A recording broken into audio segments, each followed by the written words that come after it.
안녕, 옆집 누나 소니야. 오늘 소개할 책은 김초엽 작가님의 우리가 빛의 속도로 갈 수 없다면 이라는 책이야. 이 책은 2017년 한국과학문학상 중단편 부문에서 각각 대상과 가작을 수상한 작품 관내 분실과 우리가 빛의 속도로 갈 수 없다면이 수록된 SF 단편 모음집이야. 저자인 김초엽 작가는 포항공대 화학과로 입학해서 생화학 석사학위까지 이수했다더라고. 나도 그런 작가님이 쓴 소설은 도대체 어떤 책일까 궁금증이 생겨서 그래서 읽었어. 작가님의 아버지는 음악가, 어머니는 시인이신데 부모님의 영향을 받아서 어릴 때부터 책을 굉장히 많이 읽으셨다고 해. 특히 과학서적 코스모스로 유명한 칼 세이건의 책을 많이 읽었다고 하는데 이러한 과학적 지식과 예술적 기질이 합쳐져서 뛰어난 상상력의 SF 소설이 나온 게 아닐까 싶더라고. 내가 이 책을 추천하는 데에는 두 가지 이유가 있는데 바로 재미와 메시지야. 김초엽 작가는 글을 쓰면서 그 두 가지 모두 중요하다고 생각하면서도 최대한 재미에 중점을 두고 글을 쓴다고 해. 그러다 보면 평소 해왔던 자신의 생각이 자연스레 들어간다고 인터뷰에서 밝힌 적이 있어. 난 이 책을 읽고 나서 시간 가는 줄 모르고 읽게 되는 재미와 다 읽은 뒤 드는 감정과 생각에 대해 고찰하게 되는 주제를 가진 책이라는 생각이 들었어. 나는 이 책을 공상과학의 탈을 쓴 철학적 질문이라 표현하고 싶어. 지금부터는 책에 스포일러가 포함된 저의 주관적인 감상 리뷰입니다. 책을 읽지 않으신 분들은 가급적 책을 읽고 시청하시는 걸 추천드리며 본 감상은 지극히 주관적인 개인의 생각이라는 점 미리 말씀드립니다.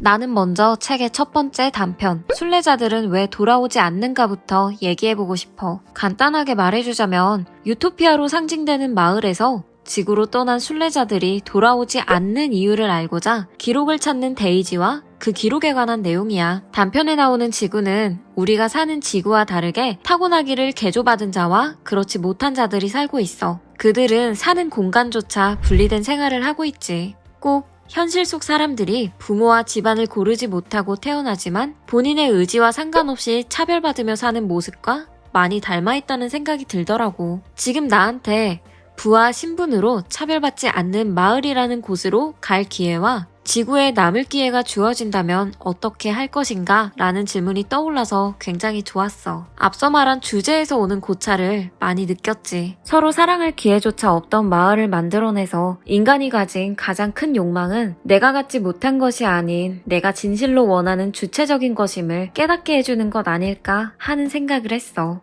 자신이 욕망하는 것이 진실로 자신이 소망하는 것인지 혹은 소망하지 않는 것인지를 알기 위해서 주체는 다시 태어날 수 있어야만 한다. 프랑스의 정신의학자였던 라캉의 책 에크리의 이런 구절이 떠올랐어. 순례자들은 지구로 길을 떠난 뒤 그곳에서 사랑을 느끼며 주체로서의 삶을 다시 태어난 게 아닐까? 결국 우리는 사회적으로 학습된 욕망이 아닌 하나의 주체로서 누군가를 사랑하기 위해 태어난 존재가 아닐까 하는 생각이 들었어. 두 번째는 책의 제목과 같은 우리가 빛의 속도로 갈 수 없다면을 얘기해보고 싶어. 주인공 안나에겐 두 가지 할 일이 있어. 냉동 기술인 디프리징 기술을 완성해 세상에 발표하는 일과 슬램포니아 행성계로 먼저 떠난 가족에게 가는 거야. 디프리징 기술의 가장 큰 목적이던 우주 개척은 웜홀의 발견으로 그 의미를 잃게 되지만 그럼에도 안나는 결국 디프리징 기술을 완성했고 세상에 발표했어. 가족에게 가는 마지막 우주선의 운항 시간과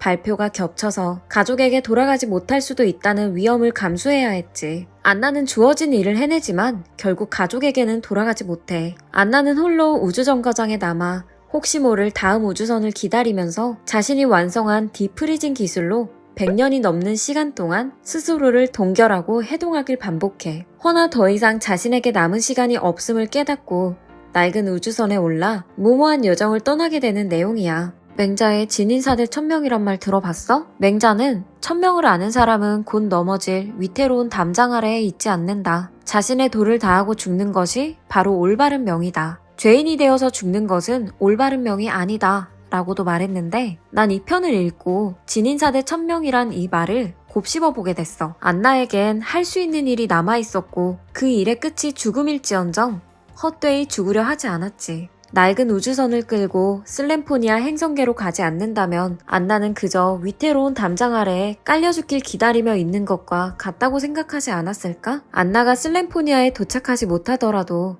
그녀는 할 수 있는 모든 일을 해냈다고 생각해. 단편의 끝에서는 인생의 성공과 실패는 없다는 생각이 들었어.